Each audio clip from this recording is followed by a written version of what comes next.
Every day, millions of children sit down to play a video game and unknowingly enter one of the most sophisticated gambling systems ever engineered. And most of the adults in their lives have absolutely no idea it's happening. My name is Ty Weinert, and I'm a certified peer recovery support specialist and currently a student in a doctoral program for social work. I've chosen to focus my studies on the Social Work Grand Challenge, ensuring the healthy development of all youth. Imagine a mom is awakened by creaks on her stairs. She gets up and slowly walks downstairs. She knows it's one of her kids that's up, and she's shocked when she turns the corner and sees it's her son, who has snuck downstairs at 1 a.m. to play video games on a school night. Just that week, her son had repeatedly got in trouble for falling asleep in class. And she couldn't understand why it was happening because she knew her son was going to bed at a reasonable time.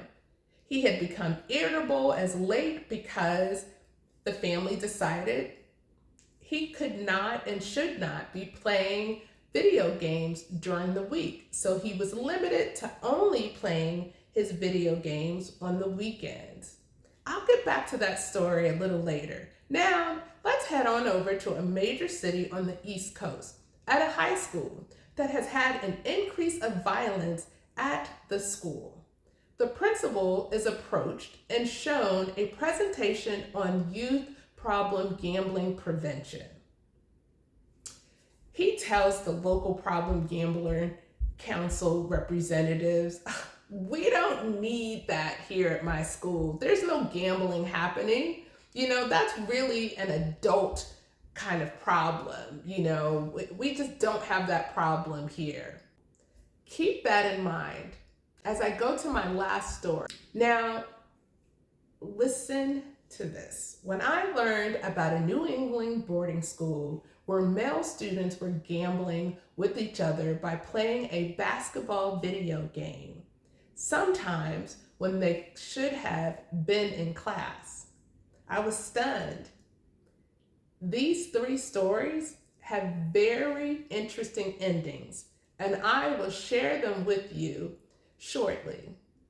I want you to consider young people in your life, maybe a student, a patient, even your child, a grandchild, a niece, a nephew, who may already be further along this path than anyone in their life knows.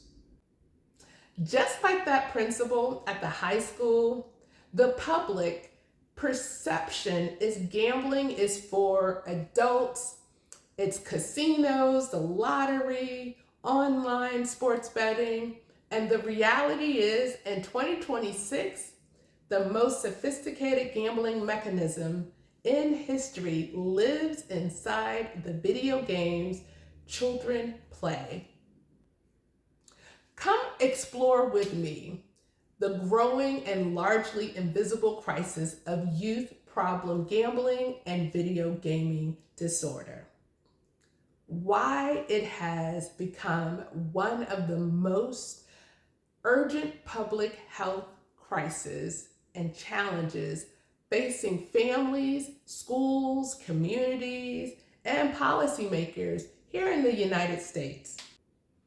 Although public attention, as I said, is often focused on gambling as an adult issue, the deeper problem is actually about the engineered merging of digital entertainment and financial risk-taking. It's reshaping developmental landscape of generations.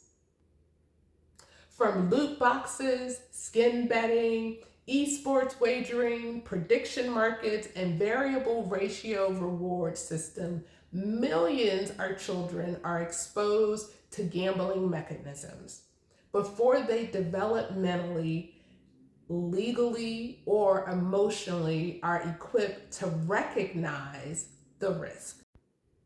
The broader public is affected through measurable impacts on mental health, academic achievement, family stability, and long-term economic productivity, research confirms that youth who develop a problem with gambling behaviors are significantly more likely to experience depression, anxiety, school failure, and thoughts of self-harm. The average age of a young person being exposed to gambling is dropping. As digital monetization reaches younger and younger players, research shows evidence-based prevention programs actually work. Early intervention dramatically improves outcomes for youth and help them avoid having their video gaming play turn into personal crisis.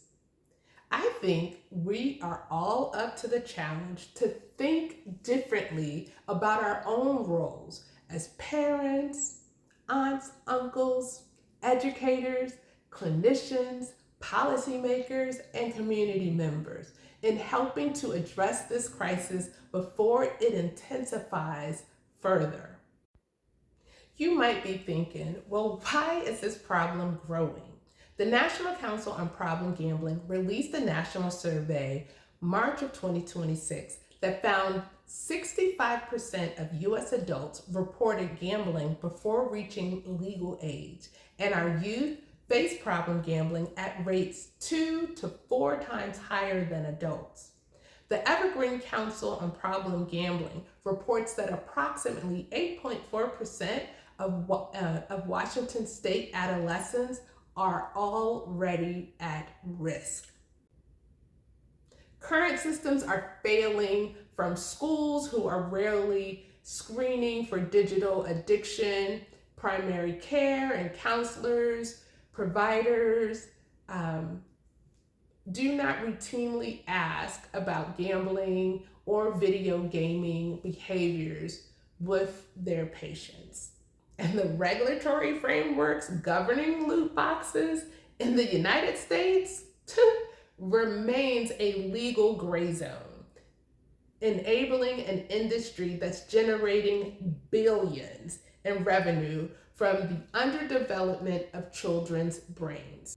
What can be done? Well, prevention does work. Long-term follow-up data from the Stacked Deck program shows that school-based gambling education produces durable reductions in gambling-related attitudes and problem behaviors that persist years after the intervention. State and national organizations like the Washington State's Evergreen Council on Problem Gambling and the National Council on Problem Gambling are already building the infrastructure for early intervention through helplines, student athlete outreach, recovery advocacy, and public awareness campaigns. Healthcare screening is another way to reduce harm. There are validated screens used for youth problem gambling and video gaming disorder for ages 12 to 18 that can be incorporated into routine adolescents wellness check out significant burdens. Training for any professions and volunteers that interact with youth to recognize early warning signs of video gaming disorder and youth problem gambling disorder. It's a practical, fundable, achievable goal. Also, simply having the conversation itself is a prevention tool. Youth who have trusted adults who talk openly with them about the risk of embedded in video games and gambling apps and sites, to not shame or restrict, but to name and equip, shows significantly greater protective decision making for that young person. So, first thing that I'm asking for anyone watching this video to do is to support smart regulations. We can contact our elected representatives and demand that loot boxes, skin betting, and randomized digital reward systems be properly classified and regulated as the gambling mechanisms they are. Second, advocate publicly for every school to provide developmentally appropriate science-based addiction education that specifically includes youth problem gambling and video gaming disorder. Also, digital risk literacy is a great start to helping our youth in schools because right now most schools offer nothing. Next, we can encourage a change within professional practices. If you work in a medical clinic or hospital, if you work in a behavioral health institution, if you're an educator or social worker, add problem gambling and video gaming disorder education as part of your staff, professional development, and screenings to your work with youth. Lastly, reconsider the assumptions that problem gambling is only an adult problem because every single data point in every peer-reviewed study and every family affected by this crisis says otherwise. Now, let's go back to the principal at the high school with the increased violence. A few weeks after he was shown the youth problem gambling prevention presentation, a student there was violently attacked at the school. And it was caused by a student who perpetrated the violence that took that student's life due to a gambling debt.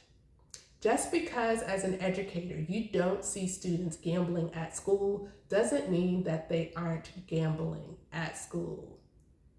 These games are on their cell phones, tablets, Chromebooks, the very devices they use to communicate and do their homework. How about what happened at that New England boarding school where students who wagered money to see who would win their basketball video game that they played against each other? Well, students' gambling debts got higher than they could afford. So they became indentured servants to those they owed money to. They had to wash the person's clothes, clean their dorm room, and even get their tray of food in the cafeteria during meals. And what about the son who was caught sneaking at 1 a.m. to play his video game? Well, that happened when he was in junior high school. I am the mom of that son. He went on to go to high school where I learned he was wagering with his friends while playing video games online together. He then went off to college out of state where at 18 years old he could gamble legally. I learned that he was progressively gambling a lot, and I had to have yet another conversation. And as someone in long-term recovery from a gambling disorder who took my kids into recovery rooms and many conventions for most of their lives, I did not shame him. We talked, and he was able to recognize the progression that had taken him from sneaking to playing video games to gambling with his high school buddies to then gambling more than he could afford while in college. I'm grateful that he knows that if he crosses that invisible line, there's help and support. So join me in advocating for youth video gaming and problem gambling disorder screenings and education, as well as regulations, so we can protect the youth in America.